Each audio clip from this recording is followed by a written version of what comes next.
Bible గ్రంథంలో కొన్ని కాలాలను గురించి మనకు రాయబడి ఉంది. కొన్ని కాలాలు ఏమేమి కాలాలు అంటే నిర్ణయ కాలం అనేది ఒకటి రాయబడి ఉంది. శోధన కాలము అనేది ఒకటి రాయబడి ఉంది. దర్శన కాలము అనేది ఒకటి రాయబడి ఉంది. వ్యర్థమైన కాలము అనేది ఒకటి రాయబడి ఉంది. శ్రమల కాలము, ఇబ్బందులు ఎదుర్కొనేటువంటి కాలం ఒకటి రాయబడి ఉంది. అలాగే నాశన కాలము అనేది కూడా రాయబడి ఉంది. నాశన కాలము ప్రసంగి గ్రంథం మీరు కానీ చూడగలిగితే ఆ కాలం మీరు చూడవచ్చు. రకరకాల కాలాలు అన్నమాట.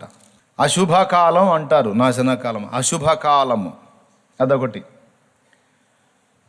నాశన కాలం అనేది కూడా అపవాదికిని వాని దూతలకును దేవ వ్యతిరేకులందరికీ సంభవించేటువంటి కాలం నాశన కాలం. నాశన పాత్రుడు, నాశన పుత్రుడు నశించే కాలం.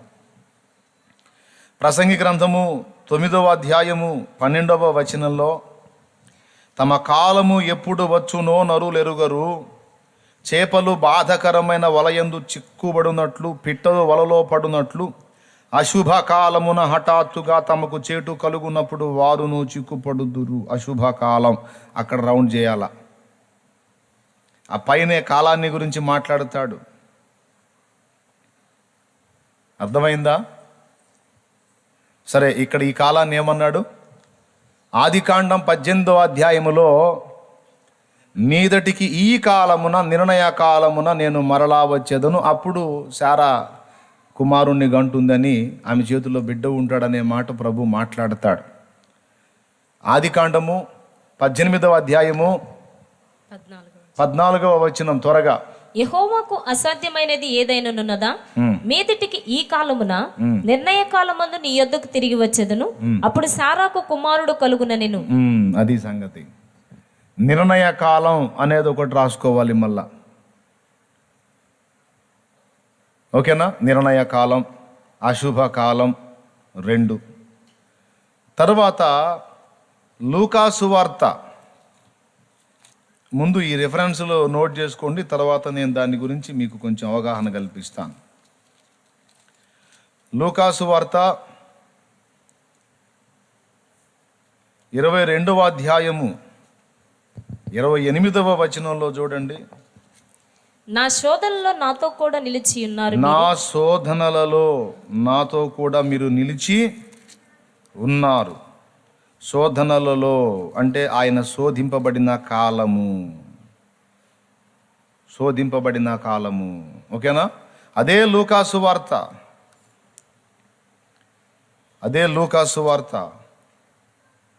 4వ అధ్యాయము 13వ వచనం చూడండి. అపవాది ప్రతి శోధనను ముగించి కొంతకాలము ఆయనను విడిచిపోయెను. వాడు వదిలిపోయిన కాలం విడుదల పొందినటువంటి కాలం, శోధన లేని కాలం, ప్రశాంతకరమైన కాలం అనుకుందాం, సమాధానకరమైన కాలం. మరి వాడు శోధించిన కాలం శోధన కాలము. ఏమండి? యేసుప్రభు ఏమన్నాడు? నా శోధనలో మీరు నాతో కూడా నిలిచి ఉన్నారు. అంటే నేను శోధింపబడిన సమయములో మీరు నాతో కూడా నిలిచి ఉన్నారు గనుక నాతో పాటు మీరు కూడా సింహాసనాన్ని అధిరోహిస్తారు అనే మాట మాట్లాడాడు. తర్వాత మరికొన్ని వచనాలలో కూడా మీరు శోధనలో ప్రవేశింపకుండున్నట్లు, అంటే శోధన కాలం రాబోతుంది, మీరు జాగ్రత్త పడండి అని ఒక సమయాన్ని గురించి ప్రభు మాట్లాడాడు. సమయము అన్నా కాలము అన్నా ఒకటే. దేవునికి స్తోత్రం చెప్పండి గట్టిగా. 3 కాలాలు. శోధన కాలం ఒకటి, 2వది నిర్ణయ కాలం, 3వది అశుభకాలం.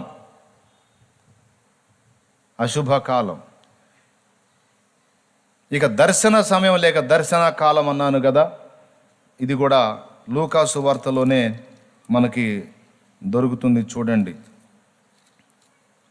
లూకా సువార్త ఒకసారి మళ్ళా తీయండి. మొన్న ఈ మధ్యలోనే నేను ఈ వచనాన్ని చూపించి వాక్యం అందించాను. ఈ నీ దినమందైనను అంటాడు అందులో. 19వ అధ్యాయము 41వ వచనము లేదా 43వ వచనము. ఇదేం కాలం? దర్శన కాలం అన్నాను కదా, చదువు. ప్రభు నిన్ను దర్శించిన కాలము నువ్వు ఎరుగుకుంటివి గనుక. అదుగో ప్రభువు నిన్ను దర్శించిన కాలము, దర్శన కాలము నువ్వు ఎరుగకుంటివి గనుక. చాలు, రౌండ్ చేయండి దాన్ని. దర్శన కాలం అనేది రౌండ్ చేయండి. అశుభకాలం రౌండ్ చేయాలి. నిర్ణయ కాలం రౌండ్ చేయాలి. శోధన కాలం. ఇప్పుడు ఎన్ని కాలాలు వచ్చినాయి?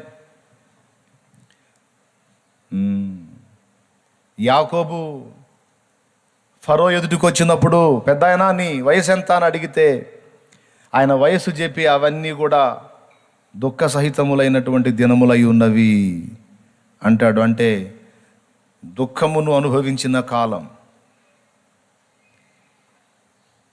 ఏబును గురించి మనం ఆలోచిస్తే ఏబు శ్రమ నొందిన కాలం. ఆ శ్రమకాలం తీరిన తరువాత ఏబు సంబంధులందరూ ఏబును చుట్టేసి, అక్కయ్యలు వచ్చారు, అన్నయ్యలు వచ్చారు, తమ్మయ్యలు వచ్చారు, చెల్లెమ్మలు వచ్చారు, ఎంత లేసి బాధలు అనుభవించితివి సోదరుడా అని వెక్కి ఏడ్చి మరి ఓరడించారు, ఓదార్చారు. ఏది? శ్రమకాలం తీరిన తరువాత. శ్రమకాలంలో ఉన్నప్పుడు ఎటుపోయారో అడ్రస్ లేరు. పాపం శోధింపబడుతున్న టైములో, పరీక్షింపబడుతున్న టైములో, శుద్ధిపరచబడుతున్న టైములో ఏబు సంబంధం ఎవడూ పట్టించుకోలా. కట్టుకున్న భార్య కూడా శోధించింది సైతాన్లాగా, సైతానుకి అనుచరురాల్లాగా. భార్య కూడా దేవుణ్ణి దూషించు సావు. ఆ శోధన కాలం లేకపోతే ఆ శ్రమకాలం అయిపోయిన తరువాత ఇక దేవుడు రెండంతలుగా మళ్ళా ఏబును ఆశీర్వదించడం మొదలుపెట్టిన తర్వాత మొత్తం వచ్చేసారు గుంపంతా. స్తోత్రం చెప్పండి పెద్దగా, చెప్పాలి గట్టిగా. మొత్తం వచ్చేసి ఒక్కొక్కడు ఒక్కొక్క ఉంగరం దొడిగారంట ఆయనకి. ఒళ్ళంతా చెడిపోయి చెల్లపెంక తీసుకొని గోక్కుంటుంటే ఏందిరా అని అన్నాడు లేడు. ఆ శ్రమకాలం తొలగించి దేవుడు సమాధాన కాలం రప్పించి ఏబుకు పూర్వపు వైభవంకి మించిన వైభవం మరలా ఇవ్వటం మొదలుపెట్టిన తరువాత మళ్ళా వచ్చి ఒక్కొక్కళ్ళు రింగు పెడుతున్నారట. రింగు. మరి రింగ్ ఎందుకు పెట్టారో ఆలోచించాల. తర్వాత చేద్దాం దాని గురించి పరిశోధన. అక్కడ కూడా ఉంటుంది మ్యాటరు. బహుమతులు చాలా ఉండగా ఉంగరమే ఎందుకు తొడిగారు? మీరు ఇంటికి పోయి ధ్యానించండి. దేవునికి స్తోత్రం చెప్పండి గట్టిగా.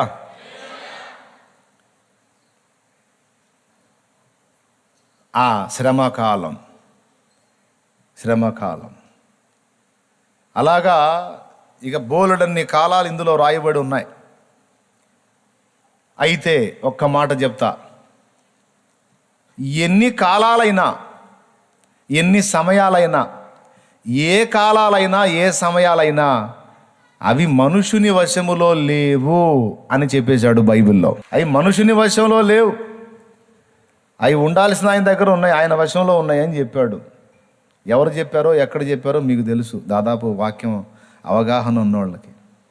అపోస్తలుల కార్యములు 1వ అధ్యాయము 7వ వచనము లేకపోతే 8వ వచనము.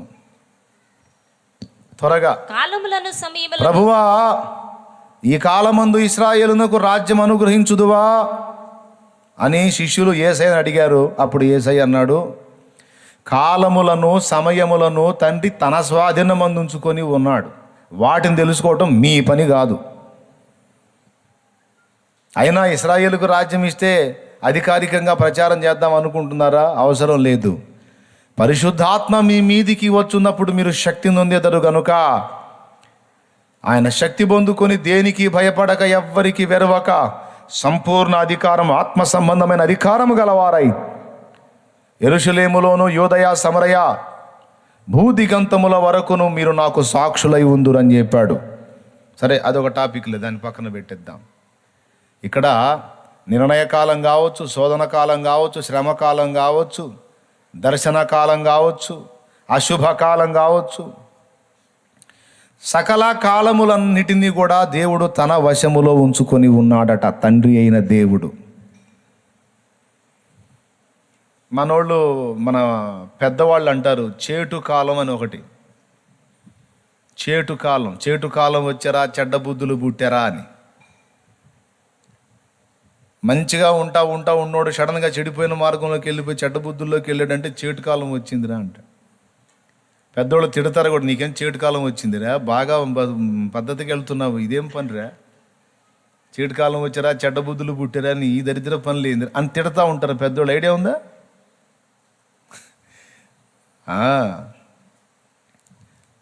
నేను చెప్తున్నాను ప్రియులారా, వరుసగా అన్ని కాలాలను కూడా మీరు ధ్యానించాలి, ఆలోచన చేయాలి. ఇందులో బోల్డ్ అంత పాఠం దొరుకుతుంది మనకి. మనమేమో ప్రయాణం చేస్తున్నాము బ్రతుకులో. మనకట దేవుడు ఒక సమయాన్ని, ఒక కాలాన్ని నిర్ణయించి, ఏ కాలమునకు, ఏ సమయమునకు మనకి ఏది అందాలో, ఏది దక్కాలో, ఏది దక్కొద్దో, ఏది ఉండాలో, ఏది పోవాలో, ఏది జరగాలో, ఏది జరగొద్దో అన్నీ ముందే సమకూర్చి పెట్టాడట. అందుకే చెప్పాడు ప్రతి దానికి ఒక సమయము గలదు అని. గర్భవతి అయింది, వెంటనే హాస్పిటల్లో జాయిన్ అయ్యే సార్ కాన్పు చేయండి అంటదా? 3వ నెల అర్థమైపోయింది గర్భవతి అని, రిపోర్ట్ వచ్చింది. సార్ కాన్పు చేయండి సార్ అంటే డాక్టర్లు ఎట్ట చూస్తారు? సార్ అమ్మాయి ప్రెగ్నెన్సీ అన్నది నిజమే కానీ మా హాస్పిటల్ కాదు సార్, మానసిక వైద్యుల దగ్గరికి తీసుకెళ్ళానంట. అదేంటండి గర్భిణి అని మీ దగ్గరికి తీస్తే గర్భిణీ సార్, కానీ 3వ నెలలో కాన్పు అంటదేంటి వెర్రిముఖం వేసుకొని? 9 మాసాలు నిండాలి కదా. అంటే గర్భంలో ఒక శిశువు ఏర్పడటం ప్రారంభించిన తరువాత వెంటనే అవయవములన్నీ ఏర్పడవు. ఒక్కొక్క నెలకు ఒక్కొక్క భాగం అన్నట్టు 9 మాసములకు టోటల్గా శిశువు అంతా రెడీ అయిపోయి కాన్పుకు అనుగుణ్యంగా పిండము తన దశను మార్చుకొని వెలుపటికి వచ్చుటకు యోగ్యమైన రీతిలో రెడీ చేయబడి ఉంటుంది. ఎంత అద్భుతమైన డిజైన్ అండి దేవుడిది. గర్భస్థ శిశువు చక్కగా రూపుదిద్దుకొని ఆ గర్భం, ఇక పిండం కాన్పు జరగాల్సిన సమయంలోకి వచ్చేటప్పటికి చక్కగా రెడీ అయిపోయి ఉంటాడు. నువ్వు నేను అంతే వచ్చాం మన అమ్మ కడుపులో నుండి. మనం ఎలా తిరిగామో మనకు తెలియదు. అమ్మేం పని కట్టుకొని నేను చేతులతో తిప్పలా, అంతా ముందే రెడీ చేసి పెట్టేశాడు. ఆ సమయం ప్రకారం అది అలాగ వచ్చేస్తుంది అంతే. దేవునికి స్తోత్రం కలుగును గాక. హల్లెలూయా. ఓరే నాయన, ఇది అర్థం కాక లేదా అర్థం అయి కూడా కొన్నిసార్లు మానవ తపన ఎంత తపన. ఇప్పుడు ఈ మెసేజ్ ద్వారా నాతో కూడా దేవుడు మాట్లాడుతున్నాడు. స్తోత్రం, హల్లెలూయా. ఒరే, ఏది ఎప్పుడు ఇవ్వాలో ఎలా ఇవ్వాలో నాకు తెలుసులేరా, నువ్వు అనవసరంగా కంగారు పడకురా అని నాకు కూడా ఒక ఇన్ఫర్మేషన్ ఇస్తున్నాడు. ఇప్పుడు నా నుంచే నాతో మాట్లాడుతున్నాడు ఆయన. ఆయనకు స్తోత్రం చెప్పండి గట్టిగా ఒకసారి. నువ్వు ముందుగానే ఆందోళన పడవాకురా, టెన్షన్ పడవాకురా. నేను దాచింది ఏదో దాచిపెట్టాను, ఆ సమయానికి నీకు అది అందేటట్టు నేను చేస్తానని నాతో చెప్తున్నాడు.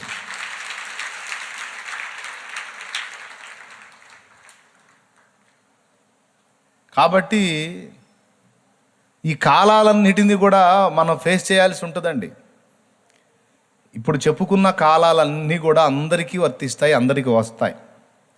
మీరు పుట్టిన దగ్గర నుండి ఇప్పటిదాకా అన్ని శుభకాలాలే చూసారా, అశుభకాలాలు కూడా చూసారా? అన్ని మేలు పొందినదెల్లా శుభకాలం అనుకుంటే కీడు పొందిందెల్లా అశుభకాలం. అశుభకాలం అని ఏం చెప్పాడు? పిట్టలు వలలో చిక్కున్నట్లు. అంటే పిట్టలు హాయిగా స్వేచ్ఛగా మేతమేసి ఎగురుతూ ఆకాశంలో ఆనందించే కాలం ఏమో శుభకాలం అయితే, అవి వలలో చిక్కుబడ్డ కాలం అశుభకాలం. ఆత్మీయ జీవితంలో ఏ తప్పు పొరపాటు లేకుండా హాయిగా సాగిపోతున్న కాలం శుభకాలం అయితే, ఎక్కడో చోట ఏదో ఒక పొరపాటులో బలహీనతలో చిక్కుబడి విలవిలలాడే కాలము అశుభకాలం. దేవునికి మహిమ. ఆ అందుకే ఇరిమి అన్న చెప్పాడు, అశుభకాలాన్ని కొంతమంది అనుకోకుండా తెచ్చుకుంటారు, కొంతమంది తెలిసి తెచ్చుకుంటారు, వద్దు చెల్లెమ్మ జాగ్రత్త అని చెప్పాడు. ఈ అశుభకాలాన్ని కొంతమంది ఊహించని రీతిలో యాదృచ్ఛికంగా పొందితే, కొంతమంది చేతులారా తెచ్చుకుంటారు అశుభకాలాన్ని. నీ కొరకే తన ప్రాణము పెట్టిన ప్రేమను చూడమ్మా, నిన్ను చూడక ఉండలేని ఆ ప్రేమే నిజమమ్మా. అందరూ నిన్ను మరచిన గాని మరువని స్నేహితుడే, కొందరిలాగా మధ్యలో నిన్ను విడువని ప్రేమికుడే.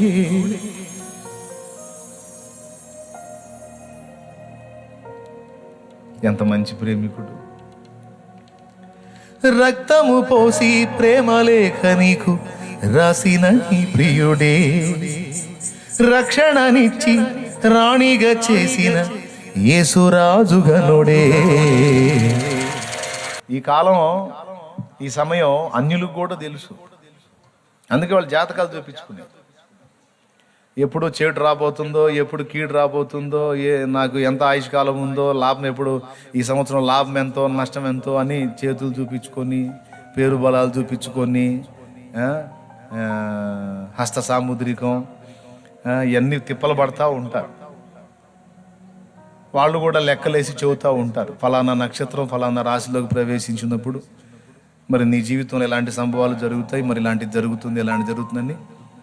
ఏది చేటు కాలమో, ఏది మంచి కాలమో, ఈ టైంలో నీకు ఎలా ఉంటుంది, ఈ టైంలో నీకు బాగుంటుంది, ఈ టైంలో నువ్వు మొదలు పెట్టుకో నీకు శుభప్రదంగా ఉంటుంది, ఈ టైంలో నీకు ఎట్టుంటుంది అట్టుంటుందని వాళ్ళు అందుకే పోయి అడుగుతారు. ఒక్కడు చెప్తా, వాళ్ళు ఎన్ని తిప్పలు పడినా, ఎన్ని ఫీట్లు చేసినా, ఎంతమంది జ్యోతిష్కుల దగ్గరికి వెళ్ళి అడిగినా, ఎన్ని ప్రశ్నలు అడిగినా, చిలకల ప్రశ్నలు అడిగినా, మనుషుల ప్రశ్నలు అడిగినా, హస్త సాముద్రికాలు ఎన్ని చూపించుకున్నా, ఏ మంత్రగాడు కానీ, జ్యోతిష్కుడు కానీ, ఏ చిలక కానీ, ఏ స్త్రీ కానీ, ఏ పురుషుడు కానీ, ఏ వాస్తు శాస్త్రజ్ఞుడు కానీ, ఎవడు కూడా దేవుడు నీకు నియమించినటువంటి శోధన కాలాన్ని, శ్రమ కాలాన్ని, అశుభ కాలాన్ని, ఏమండి నిర్ణయ కాలాన్ని ఎవ్వడు తప్పించలేడు. మరి వాళ్ళకి చెప్పా, మరి మన సంగతి ఏంది అంటే, మనకు మాత్రం ఆ ఛాన్స్ ఉంది.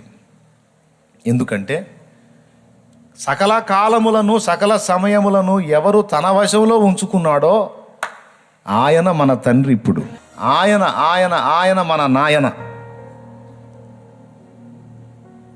ఆయనకి ఇష్టమైతే నీకు సిద్ధపరచబడిన అశుభకాలాన్ని శుభకాలంగా మార్చేస్తాడు.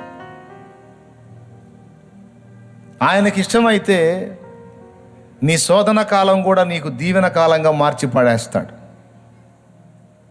ఆయనకి ఇష్టమైతే నీ శ్రమకాలం కూడా నీకు గొప్ప మేలుకరమైన కార్యంగా, నీకు ఆ శ్రమలోనే గొప్ప మేలులు వచ్చేటట్టుగా ఆయన చేయగలుగుతాడు. అందుకే రోమాపత్రిక 8:28 ఒక మాట రాస్తే, ఆ మాటనే ఓ పాటగా పాడుకున్నా పరిశుద్ధాత్మ ప్రేరణలో.